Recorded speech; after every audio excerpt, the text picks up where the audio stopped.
In the summer of 1914, the world stood on the edge of a disaster it could not yet see. Kings ruled empires. Nations competed for power.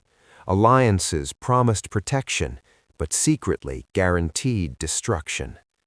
One bullet, one wrong decision, and within weeks, millions would march to war.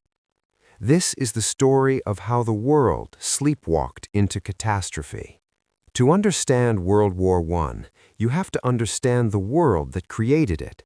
By the early 20th century, Europe was the center of global power.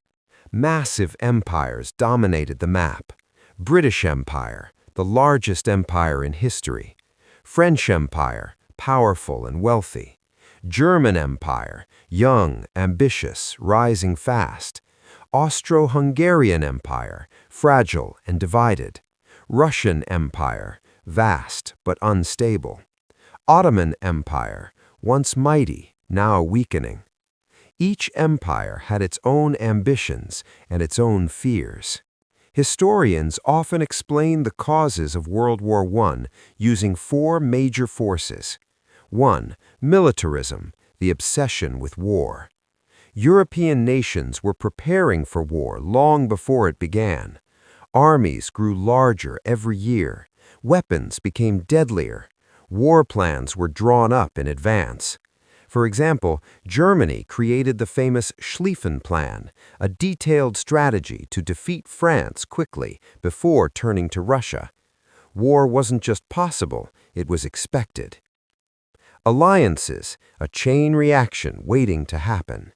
Europe split into two rival camps, the Triple Alliance, Germany, Austria-Hungary, Italy. The Triple Entente, France, Russia, United Kingdom. These alliances were meant to prevent war. Instead, they guaranteed that any conflict would become a world war. Imperialism, the global power struggle. European powers competed for colonies across Africa and Asia. This led to constant tension, especially between Germany, new and aggressive, United Kingdom, dominant at sea, and France.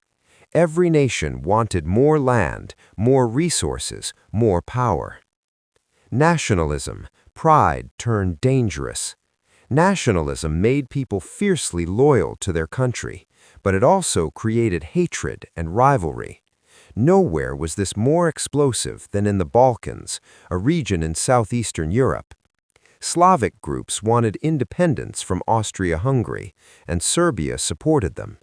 The Balkans became known as the powder keg of Europe. Why? Because multiple forces collided there. Declining power of the Ottoman Empire, expansion of Austria-Hungary, rising nationalism in Serbia, support from Russia. Everyone had something to gain and everything to lose. All it needed was a spark. On June 28, 1914, Archduke Franz Ferdinand, heir to the Austro-Hungarian throne, visited Sarajevo. He was assassinated by Gavrilo Princip, a young nationalist linked to Serbian groups.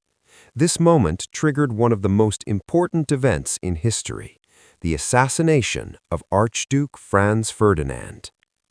What happened next is called the July Crisis, a chain reaction of decisions. Step by step, Austria-Hungary blames Serbia, Austria declares war on Serbia, Russia mobilizes troops, Germany declares war on Russia, Germany declares war on France, Germany invades Belgium, the United Kingdom declares war. Within days, Europe was at war. Within weeks, the world was at war. This is the most haunting question of all.